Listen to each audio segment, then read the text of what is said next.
신약 성경에서 헌금에 대해서 직접적으로 언급한 구절이 많지 않습니다. 굳이 찾아보면 헌금 이렇게 해서 구체적으로 명시한 거는요. 오늘에 읽었었던 누가복음 21장 이 본문하고요. 또 병행구문인 마가복음 12장에 나와 있습니다. 그리고 비슷한 얘기 같지만 전혀 다른 이야기가 헌금함 앞에서 벌어지고 있는 게 그게 요한복음 8장에 나와 있는 것입니다. 그리고 나머지는 구약에 나와 있고요. 구약에 있어서도 그렇게 헌금함에 대해서 구체적으로 언급되어 있는 것은 몇 구문이 되지 않습니다. 성전을 지을 때 최초에 하나님의 장막을 지을 때 사람들이 자원에서 헌금했던 부분이 나오고요. 그 다음에 나머지 하나는 성전을 보수할 때 헌금함을 앞에 두고 헌금을 하게 하고 나중에 그 헌금을 거두어 드릴 때 거기서 율법책이 발견되는 그 장면이 역대하에 기록되어 있습니다. 34장이에요. 그러니까 헌금에 대해서 직접적으로 언급하는 것 자체는 매우 적다고 할 수 있습니다. 그런데 누가복음에서는요, 헌금 이렇게 말은 안 하지만 돈 또는 재물에 관련된 이야기가 가장 많이 들어가 있습니다. 왜냐하면 우리가 많이 흔하게 알고 있는 달란트 비유가 누가복음에서 문화 비유로 표시되어 있는데요. 그것도 돈에 관련된 이야기고요. 그 다음에 잔치에 초청받은 사람들이 있는데 거기에서 잔치에 초청을 받는 것을 거절하는 이유들을 댑니다. 그런 것들도 보면 다 자신들의 돈과 재물에 관련된 이유들로 됩니다. 예를 들어서 소를 샀다든지 밭을 샀다든지 뭐 이런 식의 것들을 보면 이면에 바로 재물에 관련된 이야기가 있습니다. 거기도 그리고 누가복음에서 중요시 여기하고 있는 게 바로 회개의 문제인데요.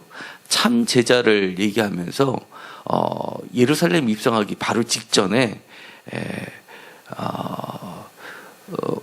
세리의 얘기가 나옵니다. 삭개오에 대해서 나오는데요. 삭개오 얘기가 바로 재물에 관련된 이야기입니다. 세리에 관련된 이야기가 아니라 죄인이 회개했을 때 그가 4배나 갚겠다라고 하면서 재물을 포기하는 그 모습을 통해서 참 제자의 모습을 그려내고 있습니다. 회개한 자는 그렇게 재물에 대해서 포기할 줄 아는 것이 참 제자의 모습이다라는 것을 간접적으로 얘기합니다. 그런 것까지 포함하면 누가복음은 재물에 대해서 굉장히 많이 얘기를 합니다. 그런데 오늘의 본문은요, 단순히 재물에 대해서 얘기하는 것이 아니라 특별히 과부의 헌금에 대해서 얘기를 합니다.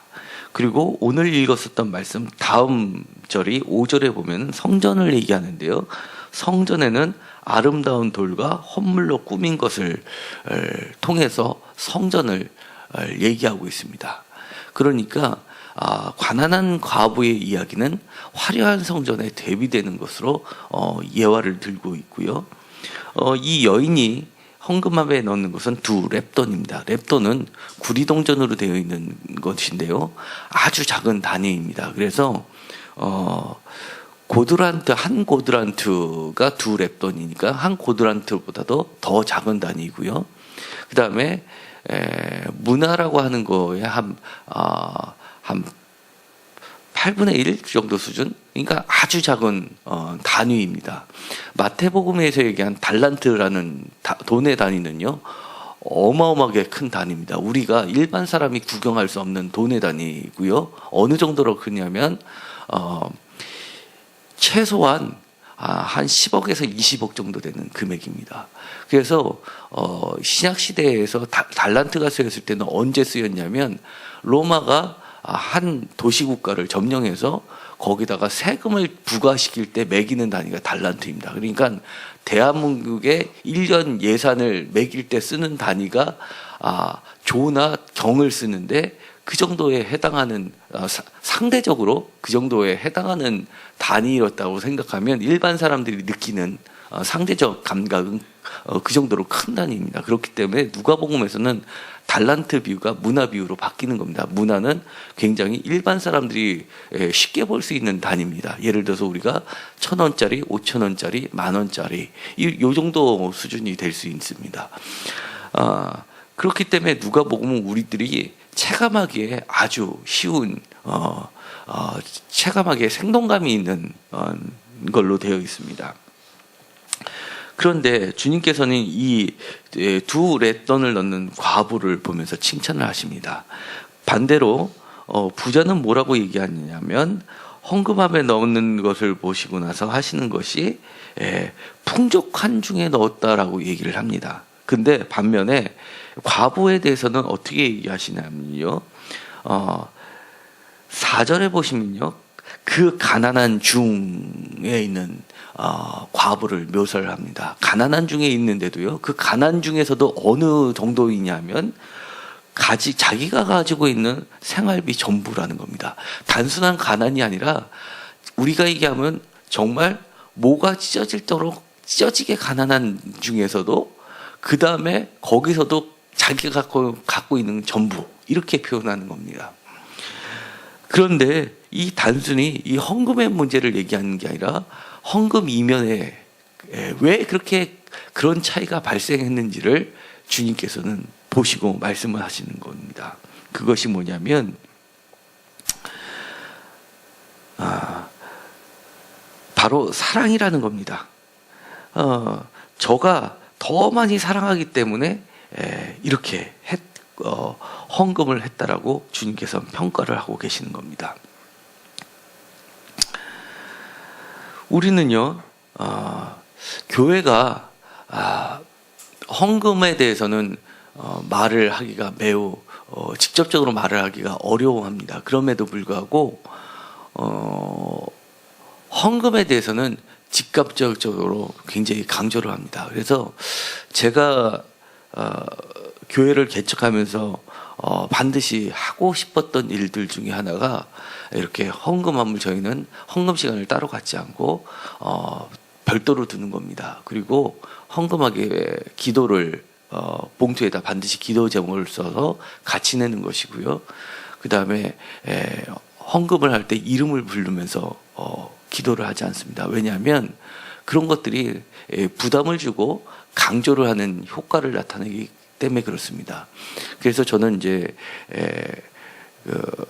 헌금함을 이 강대상에다가 따로 갖다 놓지 않고 별도로 하는 것은 주님께서 보시고 있다는 것을 알려주고 또 성도들도 건강한 신앙생활을 할 수 있도록 제가 도울 수 있는 최소한의 것이 그런 하나의 방편이라고 믿고 있기 때문에 그렇습니다. 그렇지 않게 될 경우에는요, 주님께서 경고하고 있듯이 바리새인을 표현할 때 돈을 사랑한 자라고 표현을 합니다. 사실 바리새인들은요, 굉장히 신앙이 좋은 분들입니다. 그럼에도 불구하고 한마디로 예수님께서는 돈을 사랑한 자라고 얘기를 합니다.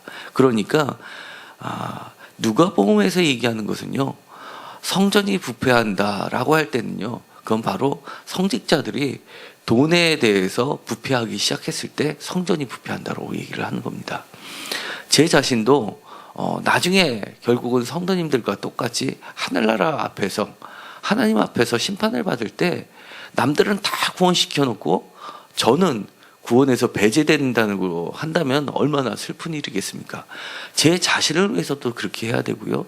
성도님들도 건강한 신앙생활을 하기 위해서는 그런 부분에 대해서는 하나님께 대한 믿음이 좀 있을 필요가 있습니다. 비록 보여지는 헌금을 드리지 않더라도 내가 이 헌금은 하나님께 바쳐지는 거는 확실히 믿고 또 그것을 주님 앞에 세상에 살면서 성실하게 하는 의무라고 생각할 필요도 있습니다. 저도 이제 이렇게 목회를 시작하기 전에는 평신도로서 사역을 했습니다. 직장을 10년 생활을 했고 또 사업도 10년 동안 했고요. 그러다 보니까 권사로서 생활을 할 때 주님 앞에 사업을 시작하면서 작정한 것이 있었습니다. 선교를 거를 돈을 벌면 선교 사업에 열심을 내겠다라고 작정을 하고 실제로 하나님께서 축복을 해줘서 많은 매출을 올렸고 또 헌금을 하게 됐습니다. 그래서 처음에는 돈을 많이 벌었으니까 선교연금을 약속했던 선교연금을 내는데 월 2,000불씩 해서 1년 동안에 선교연금을 작정하고 보니까 제가 매달 꾸준히 헌금을 드리는 게 자신이 없었습니다. 그래서 24,000불을 일시에 냈습니다. 그때는 돈을 많이 벌었기 때문에 24,000불, 그 당시에 환율로 아마 1,400원 정도 됐었으니까 한 3천만 원 가까이 됐겠죠. 그 돈을 냈는데 전혀 꺼리낌이 없었습니다. 그런데 사업이라는 게 잘 될 때도 있지만 잘 못 될 때도 있었습니다. 잘 해가 거듭하면서 잘 못 되다 보니까 처음에는 제가 해마다 한다고 작정을 하지 않고 한 번만 한다, 1년만 한다고 작정을 했는데 어떻게 하다 보니까 그 다음에도 헌금을 하게 됐고 또 그 다음에도 헌금을 하게 되고 이게 몇 년이 가게 됐습니다. 그런데 사업이 어려워지니까 매달 2,000불씩 1년에 24,000불을 내는 게 쉽지 않았습니다. 그래서 이거를 빚을 내서라도 해야 되나라고 고민을 하면서 빚을 내면서 하는 것은 하나님 앞에 바르지 않는 것인데 라는 생각을 갖고 있었습니다. 그래서 이제 만 1년이 또 지나가고 새로운 1년이 시작되는 날짜가 다가오니까 제가 부담이 돼서 하나님께 기도를 매일 드렸습니다. 그런데 꿈을 제가 꿨는데요. 꿈에 아주 정숙이 목사님께서 그때 담임 목사님께서 이제 뭔가를 드셨습니다. 과자 같은 거를 드셨는지 음식을 드셨는지 입에 가득 찬 걸 꾸역꾸역 드시는 모습을 보았습니다. 그러더니만 저한테 지원한 물 없어? 이렇게 말씀하시는 겁니다. 그래서 제가 목에 걸릴 것 같아서 생각이 났는데 정수기 물을 드리면 되겠구나라고 해서 정수기 물을 이렇게 한 컵을 뽑아가지고 목사님께 드렸습니다. 그랬더니 목사님께서 너무 좋아하시면서 이렇게 마시면서 입이 가득 차서 있으니까 씹지도 못하는데 그 물을 드시니까 얼마나 좋아하셨겠습니까? 그러면서 그러고 나서 그런 꿈을 꾸고 깼습니다. 그런데 그날 해외에서 바이어가 저한테 왔습니다.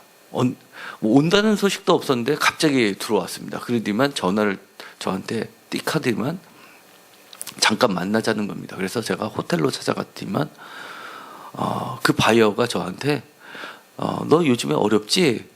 그러면서 봉투 하나를 주고 갔습니다. 근데 봉투를 열어봤는데 그 봉투가 $100짜리 지폐로 100장 10,000불이 딱 들어가 있는 겁니다. 제가 24,000불을 해야 되는데 1년에 약정한 게 24,000불인데 그 중에서 10,000불이 날로 채워진 겁니다. 그래가지고 제가 부인한테 얘기해서 나머지 14,000불을 일단 돈을 빌려서 은행에서 대출을 해서 하나님께서도 꿈을 보여주셨고 또 그렇게 생각지도 않은 돈도 주셨는데 나머지 거는 제가 믿음으로 채워 넣어야지 하고선 채워서 24,000불을 그때 헌금을 했었던 것을 기억합니다. 그렇게 해가지고 만 5년을 은혜 가운데 마칠 수 있었습니다. 그 당시에요.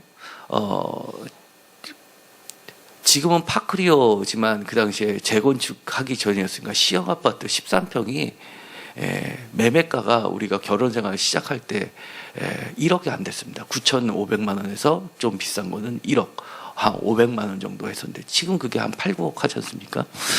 그 다음에 3단지 이런 것들은 뭐 한 1억 5천 정도 하던 때였습니다. 그러니까 사실 그때 드렸던 헌금의 액수는 지금으로 치자면 한 10억 이상 되는 금액이었겠죠. 그렇지만 어쨌든 간에 저는 그것을 제가 벌어서 했다고 생각 안 하고 하나님이 어려운 가운데서도 하게 하셨다고 저는 믿고 있고 실제로도 그랬습니다. 그리고 그때 제가 느꼈던 거는 이렇게 하나님께서도 제 가족들도 제가 어렵다고 와서 뭐 천몇백만 원을 그렇게 어렵지 하면서 돈 주는 사람이 있었나요? 없습니다. 근데 저 해외에서 거래처가 와가지고 너 어렵지 하면서 만불을 그냥 조건 없이 주고 간다는 건 있을 수 없는 일인데, 그런 걸 경험하고 나서는 이 하나님께서 역사하시는 건 이렇구나라는 생각을 했습니다. 그 이후로는 제가 헌금에 대해서는 굳이 강조를 안 해도 하나님이 필요하시면 채워주시는 게 헌금이고, 또 사람들의 감동을 해서 또 어려운 가운데서 또 하게 하시는 게 또 헌금이기 때문에 완전히 맡겨놓고 있습니다. 그렇기 때문에 성도님들께서도 혹시 헌금을 하실 때는 따로 이게 보이게 하실 필요도 없고요. 내가 어려운 과정 중에서 드려지는 이 헌금은 하나님이 기억하고 계시구나 라는 확신을 가지시고, 그런 믿음을 가지고 하나님 앞에서 1대1의 관계 속에서 하시고 또 믿음으로 드리시면 될 것 같습니다. 그러면 그것이 하늘에 쌓여서 오늘 주님께서 이렇게 과부의 헌금을 칭찬하셨듯이 여러분들의 많은 사람들한테 칭찬하실 것이고, 그 쓰여지는 헌금이 다른 데 쓰여지는 게 아니라 많은 사람을 구원하는 데 쓰여진다는 것을 기억하시기 바랍니다. 그때 제가 드렸던 헌금도 아프리카의 신학생들을 키워내는 신학교에서 사용이 됐습니다. 몇 년이 지나고 선교사님들이 거기서 첫 졸업생들이 배출이 됐다고 하면서 졸업생 전도사들이 편지를 쓴 것들을 모아가지고 저한테 준 적이 있습니다. 그거를 받아보니까 불과 종이 조각 몇 장이지만 저한테는 그게 몇 억보다도 더 소중한 편지였었습니다. 그러면서 생각하는 게, 우리가 한 해 한 해 지내면서도 부동산도 가격이 오르는데 제가 나중에 하늘나라에 갔을 때는 과연 이 헌금이 얼마나 불어나 있을까, 이런 것을 생각하니까 이게 믿지는 장사가 아니구나, 이런 생각도 사실은 했습니다. 신학교를 들어가면서 사업을 다 접고 그러면서 누가복음을 다시 읽어보니까 누가복음에서는 제자 얘기를 얘기하면서 끊임없이 얘기하는 게, 너가 재물에 대해서 진짜 포기할 줄 아니? 라고 물어보는 겁니다. 왜냐하면 세상에서 제가 생각하기엔 그렇습니다. 속물이라고 저를 놀릴 수는 있겠지만, 저는 사업도 해봤기 때문에 단연코 이렇게 얘기합니다. 세상에서 제일 귀한 게 뭐냐라고 하면 돈입니다. 그거는 부정할 수가 없습니다. 돈, 건강, 생명, 자식, 가족, 이런 거는 다른 거하고 바꾸기 매우 어려울 정도로 소중한 겁니다. 그런데 이런 모든 것이 주님 앞에 놓여 있을 때는 항상 후순위로 밀리게 되는 것이 바로 참 제자의 모습이라는 것을 깨닫게 됩니다. 오늘도 주님 앞에 내놓는 여러분들의 손길이 주님께서는 분명히 이 칭찬한 과부의 헌금으로 기억될 것입니다. 믿으시고 하나님께 감사 드리시기를 간절히 축원드립니다. 기도하고 마치기로 하겠습니다. 하나님, 오늘 주님께서는 과부의 헌금을 칭찬하셨습니다. 그리고 그것을 누구보다도 귀하게 여기셨습니다. 때로는 우리가 어려울 때도 있지만 주님, 그 어려운 과정 중에서도 주님께서는 인도해 주시고 더 큰 일을 하게끔 이끌어 주심을 우리는 고백합니다. 하나님, 우리가 재물에 대해서 올바른 청지기가 될 수 있도록 인도하여 주옵소서. 또한 교회도 헌금으로 인해서 많은 구원의 사역을 이루지만 돈에 매이지 않는 참교회가 될 수 있게 인도하여 주옵소서. 사람들 앞에서 의도적으로 헌금을 강요해서 아름다운 돌과 헌물들로 꾸미는 일이 없도록 끝까지 지켜주시고 보호하여 주옵소서. 그래야 나중에 하늘나라에 갈 때 주님 앞에 너가 과부의 것을 훔쳤다라고 책망하는 일이 있을 수 없게 주님께서 인도하여 주옵소서. 예수님의 이름으로 기도드렸습니다. 아멘.